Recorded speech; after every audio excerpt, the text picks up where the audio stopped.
नमस्कार दोस्तों, स्वागत है आप सभी का एक बार फिर बिंदास खबरें में। जी हां, आपको बता दें कि देश और दुनिया से जुड़ी बेहद बड़ी और अहम खबरें निकल कर आ रही हैं। जानेंगे एक एक करके विस्तार से, लेकिन इससे पहले अगर आप भी चाइनीज सामान का बहिष्कार करते हैं तो इस वीडियो को लाइक कीजिए और देखते रहिए। दोस्तों, इसी के साथ बढ़ते हैं आज की पहली और बड़ी खबर की तरफ। आज की पहली और बड़ी खबर जो निकल कर आ रही है कि अजीत डोभाल के समझाने के बाद माना है चीन सीमा से हटा रहा है अपने सैनिक। दोस्तों, आपको बता दें कि भारत और चीन के बीच सीमा को लेकर चल रहा विवाद क्या अब खत्म होने वाला है? ये सवाल इसलिए क्योंकि पूर्वी लद्दाख की गलवान घाटी में तैनात चीनी सेना अब 1 से 2 किलोमीटर पीछे हट गई है। वहां पर लगाए गए टेंट भी हटाए जा रहे हैं। हॉट स्प्रिंग्स और फिंगर एरिया में संघर्ष की स्थिति बन रही थी, वहां से भी चीनी सेना की तैनाती खत्म की जा रही है। आपको बता दें कि राष्ट्रीय सुरक्षा सलाहकार यानी कि एनएसए अजीत डोभाल ने रविवार को चीनी विदेश मंत्री वांग यी से 2 घंटे बातचीत की थी। इस दौरान उन्होंने सीमा पर तनाव खत्म करने को कहा था। जाहिर है कि 15 जून की झड़प के बाद से राष्ट्रीय सुरक्षा सलाहकार अजीत डोभाल लगातार सेना की मदद से हालात पर नजर बनाए हुए हैं, जिसके बाद अब हालात ठीक होते नजर आ रहे हैं। दोस्तों, आपको बता दें कि वो 3 मजबूरियां हैं जिसकी वजह से चीन को पीछे खींचने पड़े हैं कदम। आपको बता दें कि पहला है भारत का कूटनीतिक प्रयास, दूसरा है अंतर्राष्ट्रीय दबाव और तीसरा है गलवान नदी में बढ़ता जल स्तर। दोस्तों, आपको क्या लगता है कि क्या ये चीन की कोई नई चाल है या वाकई में चीन पीछे हट रहा है? आप अपनी राय कमेंट करके जरूर बताएं। दोस्तों, देश और दुनिया की तमाम बड़ी खबरों को आप तक पहुंचाने में हमारी मेहनत लगती है और आपका एक छोटा सा लाइक हमारी मेहनत का फल होता है। इसलिए वीडियो को लाइक और अपने दोस्तों के साथ शेयर करना बिल्कुल भी ना भूलें। और इसी के साथ बढ़ते हैं अगली बड़ी खबर की तरफ। अगली बड़ी खबर जो निकल कर आ रही है कि हवा से भी फैल सकता है महामारी, घर में भी मास्क पहनना जरूरी, वैज्ञानिकों का है दावा। दोस्तों, आपको बता दें कि विश्व के 239 वैज्ञानिकों का दावा है कि नोवल महामारी के कण हवा में रहकर भी लोगों को संक्रमित कर सकते हैं। इन वैज्ञानिकों ने विश्व स्वास्थ्य संगठन यानी कि WHO को भी इन दावों पर विचार करने के लिए पत्र लिखा है। इंडोर क्षेत्रों में शारीरिक दूरी के नियमों का पालन करने के बावजूद संक्रमित व्यक्ति से अन्य लोग आसानी से हवा के जरिए संक्रमित हो सकते हैं। इसलिए 4 दीवारियों में बंद रहते हुए भी N95 मास्क पहनने की जरूरत है। आपको बता दें कि छींकने, खांसने या जोर से बोलने पर संक्रमित व्यक्ति से मुंह से निकली हुई छोटी सी सूक्ष्म बूंद यानी कि ड्रॉपलेट्स कार्यालयों, घरों, शॉपिंग मॉल और अस्पतालों आदि में हवा में काफी देर तक रह जाती है और इनके संपर्क में आने वाले व्यक्ति संक्रमित हो सकते हैं। दोस्तों, आपको बता दें कि वैज्ञानिकों ने कहा है कि नाक और मुंह के जरिए एक छत के नीचे आसानी से नोवल महामारी संक्रमण फैल सकता है। WHO को लिखे ओपन लेटर में 32 देशों के 239 वैज्ञानिकों ने कहा है कि मुंह या नाक से निकली हुई कुछ छोटी बूंदें हवा में कुछ समय तक रहने से नोवल महामारी फैल सकता है। हालांकि WHO ने अभी इस अपील पर अपनी कोई भी आधिकारिक जवाब नहीं दिया है। और दोस्तों, इसी के साथ बढ़ते हैं अगली बड़ी खबर की तरफ। अगली बड़ी खबर जो निकल कर आ रही है कि देश में बढ़ रहा है महामारी का खतरा, मरीजों का आंकड़ा 7 लाख के पार। दोस्तों, आपको बता दें कि देश में महामारी का कहर लगातार ही बढ़ता जा रहा है। हर रोज महामारी मरीजों की संख्या में इजाफा देखने को मिल रहा है। वहीं अब देश में महामारी के मरीजों की संख्या 7 लाख के पार हो चुकी है। वहीं दुनिया में भारत सबसे ज्यादा महामारी प्रभावित देशों में तीसरे नंबर पर है। आपको बता दें कि भारत में हर रोज नए महामारी संक्रमित मरीजों की पुष्टि हो रही है। देश में महामारी के कारण सबसे ज्यादा प्रभावित राज्य महाराष्ट्र, तमिलनाडु और दिल्ली हैं। दोस्तों, आपको बता दें कि स्वास्थ्य मंत्रालय के आधिकारिक आंकड़ों के मुताबिक देश में 6 जुलाई सुबह तक महामारी के 6,97,413 महामारी के मरीजों की पुष्टि हो चुकी है। वहीं महामारी के कारण देश में 19,693 लोगों ने दम तोड़ दिया है। इसके अलावा देश में महामारी के कारण 4,24,433 लोग रिकवर भी हो चुके हैं। दोस्तों, आपको क्या लगता है कि भारत में महामारी पर काबू पाया जा सकता है या नहीं? आप अपनी राय कमेंट करके जरूर बताएं। और दोस्तों, इसी के साथ बढ़ते हैं अगली बड़ी खबर की तरफ। अगली बड़ी खबर जो निकल कर आ रही है कि इंडियन रेलवे ने रचा है इतिहास, सोलर पावर से दौड़ेंगी ट्रेनें, दुनिया में ऐसा करने वाला पहला देश। दोस्तों, आपको बता दें कि इंडियन रेलवे के ट्रैक पर अब सोलर पावर की बिजली से ट्रेनें दौड़ेंगी। भारतीय रेलवे ने इसके लिए तैयारी पूरी कर ली है। आपको बता दें कि रेलवे ने अपने पायलट प्रोजेक्ट के तहत मध्य प्रदेश के बीना में सोलर पावर प्लांट को स्थापित किया है, जिसमें कि 1.7 मेगावाट की बिजली का उत्पादन हो सकता है और इस बिजली से ट्रेनों को दौड़ाने की तैयारी की जा रही है। आपको बता दें कि रेलवे का दावा है कि दुनिया के इतिहास में यह पहली बार है जब सौर ऊर्जा का इस्तेमाल ट्रेनों को चलाने के लिए किया जाएगा। इस पावर प्लांट की खास बात यह है कि यहां से 25,000 वोल्ट की बिजली पैदा होगी, जिसे डायरेक्ट रेलवे के ओवरहेड पर ट्रांसफर किया जाएगा और इसकी मदद से ट्रेनों को दौड़ाया जाएगा। साथ ही दोस्तों, आपको बता दें कि भारतीय रेलवे ने कुछ डिब्बों की छत पर भी सौर ऊर्जा पैनल लगाए हैं, जिनसे ट्रेन के डिब्बों में बिजली की आपूर्ति होगी। लेकिन अब तक किसी भी रेलवे नेटवर्क ने ट्रेनों को चलाने के लिए सौर ऊर्जा का उपयोग नहीं किया है। दोस्तों आपको बता दें कि ये अपनी तरह का पहला प्रोजेक्ट होगा जो पूरी दुनिया में भारत ने किया है। इस पूरी खबर पर आप क्या सोचते हैं, कमेंट करके जरूर बताएं। और दोस्तों इसी के साथ बढ़ते हैं अगली बड़ी खबर की तरफ। अगली बड़ी खबर जो निकल कर आ रही कि बाजार से सस्ता सोना देने की मोदी सरकार की स्कीम खुली, 10 जुलाई तक करें आवेदन। दोस्तों आपको बता दें कि अगर आप सस्ते दर पर सोने में निवेश करना चाहते हैं तो मोदी सरकार की सॉवरेन गोल्ड स्कीम आपके लिए फिर आ गई है। इस स्कीम की शुरुआत सोमवार यानी कि 6 जुलाई से हुई है और इसमें 10 जुलाई तक आवेदन किया जा सकता है। इसके बारे में हमने आपको पहले भी बताया हुआ है। गौरतलब है कि दुनिया में महामारी संकट को देखते हुए गोल्ड को इन दिनों निवेश के लिए सबसे सुरक्षित साधन माना जा रहा है। ये सरकार के सॉवरेन गोल्ड बॉन्ड 2020-21 की चौथी किस्त है। भारतीय रिजर्व बैंक ने अप्रैल में घोषणा की थी कि सरकार अप्रैल 2020 से सितंबर तक 6 किस्तों में इस स्कीम को जारी करेगी, यानी कि सितंबर तक हर महीने आपको मतलब कि डिजिटल बॉन्ड के तौर पर सोने में निवेश का मौका मिलेगा। दोस्तों आपको बता दें कि सॉवरेन गोल्ड स्कीम के तहत सोने की कीमत 4,852 रुपए प्रति ग्राम तय की गई है। बाजार मूल्य से ये काफी सस्ता है। फिलहाल बाजार में सोने की कीमत 48,283 से लेकर 49,000 रुपए के बीच चल रही है। यही नहीं, इसके तहत उन निवेशकों को 50 रुपए प्रति ग्राम की छूट मिलेगी जो ऑनलाइन आवेदन करेंगे और भुगतान डिजिटल माध्यम से करेंगे। इस स्कीम के तहत आप सोने को बॉन्ड के रूप में खरीद सकते हैं। इसके लिए आप बैंक, निर्धारित post office, stock holding corporation of India, NSE और BSE में जाकर आवेदन कर सकते हैं। दोस्तों वीडियो में जरूरी खबरें और महत्वपूर्ण जानकारियां अभी बाकी है जिसका सीधा असर आपकी जिंदगी पर पड़ता है, इसलिए वीडियो को अंत तक जरूर देखें। साथ बढ़ते हैं अगली बड़ी खबर की तरफ। 8 लाख भारतीयों को छोड़ना पड़ सकता है कुवैत, जाने ऐसा क्या होने वाला है वहां। दोस्तों आपको बता दें कि कुवैत में विदेशी कामगारों की संख्या में कटौती के लिए तैयार बिल के ड्राफ्ट को अगर वहां की नेशनल असेंबली मंजूरी दे देती है तो करीबन 8 लाख भारतीयों को खाड़ी के इस देश को छोड़ना पड़ सकता है। PTI की खबर के मुताबिक नेशनल असेंबली की विधि और विधायिका समिति पहले ही विदेशियों का देशों के आधार पर कोटा तय करने के इस बिल को संवैधानिक करार दे चुकी है। आपको बता दें कि बिल के मुताबिक कुवैत की कुल आबादी में भारतीयों की संख्या 15% से ज्यादा नहीं होनी चाहिए।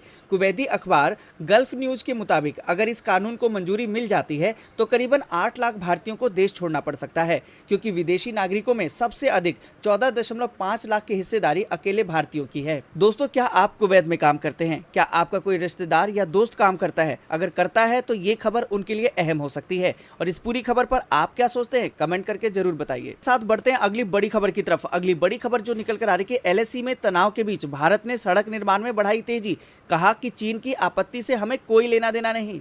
दोस्तों आपको बता दें कि LAC में तनाव के बीच भारत लद्दाख सेक्टर में सड़क निर्माण का काम तेजी से कर रहा है। सीमा के नजदीक सड़क निर्माण को लेकर चीन ने पहले आपत्ति जताई थी, वहीं अब भारत की ओर से इस मुद्दे पर अहम बयान आया है। सीमा सड़क संगठन के अधिकारी बी किशन ने बताया कि सीमा सड़क संगठन यानी कि BRO को चीन की आपत्तियों से कोई लेना देना नहीं, क्योंकि हमें जो काम दिया जाता है वो हम करते हैं। इसी के साथ दोस्तों बढ़ते हैं अगली बड़ी खबर की तरफ कि पंजाब में प्रवेश से पहले ई-रजिस्ट्रेशन जरूरी, इन निर्देशों का भी करना होगा पालन। दोस्तों आपको बता दें कि दूसरे राज्यों से पंजाब आने वाले लोगों को सोमवार मध्य रात्रि से राज्य सरकार के वेब पोर्टल या फिर कोवा पंजाब मोबाइल ऐप पर पंजीकरण कराना होगा। एक आधिकारिक बयान में कहा गया है कि इसके अलावा आने वालों को 14 दिन घर पर पृथकवास में भी रहना होगा। आपको बता दें कि एक सरकारी बयान में सोमवार को कहा गया कि आज मध्य रात्रि से सभी यात्रियों के लिए ई-पंजीकरण की प्रक्रिया जरूरी बना दी गई है। यात्री अपनी सुविधा के मुताबिक सरकार द्वारा जारी दिशा निर्देश के तहत अपने घरों से खुद पंजीकरण कर सकते हैं और निर्बाध यात्रा भी कर सकते हैं। इसी के साथ दोस्तों बढ़ते हैं अगली बड़ी खबर की तरफ। अगली बड़ी खबर जो निकल कर आ रही है, 21 जुलाई से शुरू हो सकती है अमरनाथ यात्रा, सिर्फ 10,000 श्रद्धालुओं को इजाजत। दोस्तों आपको बता दें कि 21 जुलाई से अमरनाथ यात्रा शुरू हो सकती है। खुफिया एजेंसियों की रिपोर्ट के आधार पर बाबा बर्फानी की यात्रा शुरू होने के आसार दिखाई दे रहे हैं। सूत्रों के मुताबिक सिर्फ 10,000 श्रद्धालुओं को यात्रा करने की इजाजत मिलेगी। इसके मद्देनजर सुरक्षा के पूरे इंतजाम किए जा रहे हैं। बताया ये जा रहा है कि इस बार सिर्फ बालटाल रूट से अमरनाथ यात्रा होगी। हेलीकॉप्टर से यात्रा पर भी विचार किया जा रहा है, लेकिन अभी कोई फैसला नहीं हुआ है। सूत्रों के मुताबिक एक दिन में गुफा तक 500 श्रद्धालुओं को ही ले जाने की इजाजत होगी। बाहर से आने वाले श्रद्धालुओं को महामारी की जांच करानी होगी। जब तक श्रद्धालुओं की रिपोर्ट नेगेटिव नहीं आ जाती, उन्हें क्वारंटीन सेंटर में रहना होगा। 55 साल के कम आयु के भक्तों को ही अनुमति देने पर विचार चल रहा है। ऑनलाइन पंजीकरण की व्यवस्था हो सकती है। बताया ये जा रहा है कि करीबन 2 सप्ताह की अमरनाथ यात्रा होगी, यानी कि 3 अगस्त तक चलेगी। इसी के साथ बढ़ते हैं अगली बड़ी खबर की तरफ। अगली बड़ी खबर जो निकल कर आ रही कि बारिश की वजह से सब्जियां 2 से 3 गुना हुई महंगी। व्यापारी बोले डीजल की बढ़ती कीमतों का भी हुआ है असर। दोस्तों आपको बता दें कि महामारी की वजह से फूड आइटम के साथ साथ सब्जियों के दाम भी अब आसमान छूने लगे हैं। आलू, गोभी, प्याज, टमाटर जैसी रोजाना इस्तेमाल होने वाली सब्जियां 25% से 200% तक महंगी हो गई हैं। सबसे ज्यादा उछाल टमाटर की कीमतों में आया है। सब्जी व्यापारियों का कहना है कि बारिश से फसल खराब होने की वजह से सब्जियों की कीमतें बढ़ी है। आपको बता दें कि दिल्ली की आजादपुर मंडी के अध्यक्ष आदिल अहमद खान ने कहा कि बारिश के मौसम में आवक कम होने से ज्यादातर हरी सब्जियों की कीमतें पिछले 1 महीने से बढ़ रही हैं। सब्जियों की कीमतें बढ़ने का एक अन्य कारण डीजल की बढ़ती कीमत भी है। उन्होंने बताया कि सब्जी व्यापारियों का कहना है कि डीजल महंगा होने की वजह से सब्जियों की ट्रांसपोर्टेशन की लागत बढ़ गई है। दोस्तों इन सब्जियों की बढ़ी हुई कीमतों के बारे में आप क्या सोचते हैं, जो हमारे किचन का बजट बिगाड़ रही हैं? इस पूरी खबर पर आप क्या सोचते हैं, कमेंट करके जरूर बताएं। इसी के साथ दोस्तों बढ़ते हैं अगली बड़ी खबर की तरफ। अगली बड़ी खबर जो निकल कर आ रही है एशिया के सबसे बड़े सोलर प्लांट का पीएम मोदी करेंगे उद्घाटन। दिल्ली मेट्रो को भी मिलेगी बिजली। दोस्तों आपको बता दें कि प्रधानमंत्री नरेंद्र मोदी 10 जुलाई को एशिया के सबसे बड़े सोलर प्लांट का वीडियो कॉन्फ्रेंसिंग के जरिए उद्घाटन करेंगे। यह सोलर प्लांट रीवा जिला मुख्यालय से 25 किलोमीटर दूर गुड में स्थापित किया गया है। मध्य प्रदेश के रीवा में बने इस सोलर प्लांट से दिल्ली मेट्रो को भी बिजली सप्लाई होगी। इस सोलर प्लांट की क्षमता 750 मेगावाट बिजली उत्पादन का है। मध्य प्रदेश के मुख्यमंत्री शिवराज सिंह चौहान ने रविवार को नई दिल्ली में कहा कि राज्य में स्थापित रीवा अल्ट्रा मेगा और सौर परियोजना को प्रधानमंत्री 10 जुलाई को उद्घाटन करेंगे। दोस्तों आपको बता दें कि मुख्यमंत्री ने कहा कि पिछले दिल्ली दौरे में प्रधानमंत्री ने इसकी स्वीकृति दे दी है। यह सोलर प्लांट जनवरी 2020 से ही चालू हो गया था, लेकिन पीएम मोदी के पास समय नहीं होने के कारण अभी इसका लोकार्पण नहीं हो पाया था। इससे दिल्ली मेट्रो को 24% बिजली बेची जाएगी। प्लांट के अंदर सौर ऊर्जा से बिजली उत्पादन के लिए 3 यूनिट है। तीनों इकाइयों से 250 के मेगावाट बिजली का उत्पादन होगा। दोस्तों इसी के साथ बढ़ते हैं अगली बड़ी खबर की तरफ। अगली बड़ी खबर जो निकल कर आ रही है कि चीनी माल पर निर्भरता खत्म करना मुश्किल है, पर मुमकिन नहीं है आत्मनिर्भर बनना। दोस्तों आपको बता दें कि दौरा पड़ने पर या नसों के दर्द में भारत में गाबापेंटिन नाम के फॉर्मुलेशन की दवा का बड़े पैमाने पर इस्तेमाल होता है। भारत की दवा कंपनियों के पास तकरीबन 1500 मैट्रिक टन गाबापेंटिन बनाने की क्षमता है, जबकि घरेलू खपत महज 300 मैट्रिक टन है। इसके बावजूद हमने वर्ष 2019 में चीन से 203 करोड़ रुपए की गाबापेंटिन का आयात किया। मोटे तौर पर घरेलू खपत का 1/3 हम आयात करते हैं और सारा का सारा चीन से। यह सिर्फ एक उदाहरण है। इस तरह की दर्जनों दवाओं के फॉर्मुलेशन हैं जिन्हें बनाने की क्षमता होने के बावजूद हम चीन से आयात करते हैं। दोस्तों आपको बता दें कि ये सब इसलिए क्योंकि चीन भारत से 3 गुना सस्ती कीमत पर बल्क ड्रग्स बनाता है। भारतीय कंपनियों ने जेनरिक दवाओं के निर्माण में दुनिया में अपना डंका बजा दिया है, लेकिन इसमें बड़ा हाथ उन कच्चे माल का भी है जो हम काफी सस्ती दर पर चीन से लेते हैं। आपको बता दें कि केंद्र और राज्य सरकार अगर आपसी सामंजस्य से काम करे और निजी उद्योग पूरी शिद्दत से लगे तो चीन पर निर्भरता खत्म हो सकती है। हालांकि सभी का ये मानना है कि कुछ वक्त लग सकता है और 5 से 7 वर्ष में हो भी सकता है।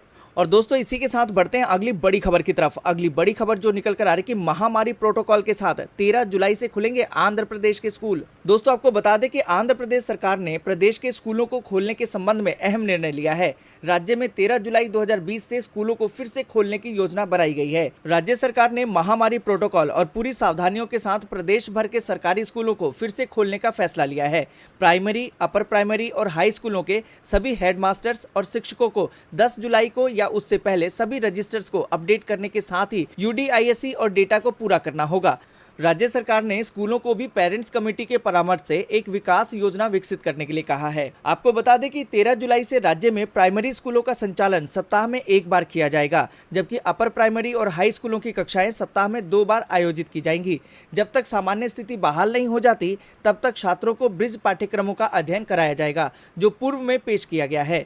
राज्य के शिक्षा विभाग ने अपने आदेश में कहा है कि बच्चों को शैक्षणिक गतिविधियों में शामिल करने के लिए ब्रिज कोर्स और अन्य हाईटेक, लोटेक और नोटेक रणनीतियों के लिए शैक्षणिक योजना शुरू की जाएगी। दोस्तों हम आपसे जानना चाहेंगे कि इस आपदा की घड़ी में क्या अभी स्कूलों को खोलना जरूरी है? आप अपनी राय कमेंट करके जरूर बताएं। इसी के साथ दोस्तों बढ़ते हैं अगली बड़ी खबर की तरफ। अगली बड़ी खबर जो निकल कर आ रही है, पश्चिम बंगाल में बने ऐप को सीएम ममता ने किया पेश। दोस्तों आपको बता दें कि पश्चिम बंगाल के मुख्यमंत्री ममता बनर्जी ने सोमवार को दस्तावेजों को स्कैन करने वाले एक मोबाइल ऐप को पेश किया। यह ऐप राज्य के सूचना प्रौद्योगिकी विभाग द्वारा बनाया गया है। इस दौरान ममता बनर्जी ने इस ऐप ऐप को देशभक्ति का प्रतीक बताया। आपको बता दें कि चीन के उत्पादों का बहिष्कार करने के आह्वान के बीच केंद्र सरकार द्वारा 59 चीनी ऐप पर प्रतिबंध लगाए जाने के कुछ दिन के बाद ही पश्चिम बंगाल सरकार ने सेल्फ स्कैन ऐप शुरू किया।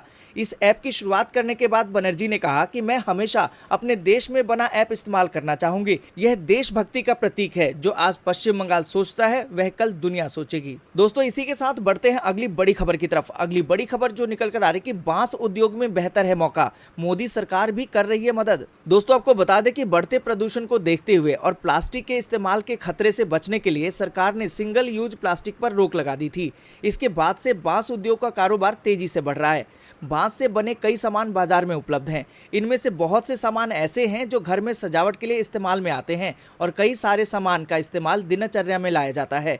बांस से बनी क्रॉकरी खूब बिक रही है। इसके अलावा बांस के बोतल, कप प्लेट, तमाम सामान लोगों द्वारा खूब पसंद किए जा रहे हैं। अगर आप भी बांस से जुड़े व्यापार में शामिल होना चाहते हैं तो आपको इसके लिए सरकार की ओर से मदद भी मिलेगी। आपको बता दें कि मोदी सरकार फिलहाल लोकल पर ज्यादा जोर दे रही है, जिससे कि स्वरोजगार के अवसर प्राप्त हो रहे हैं।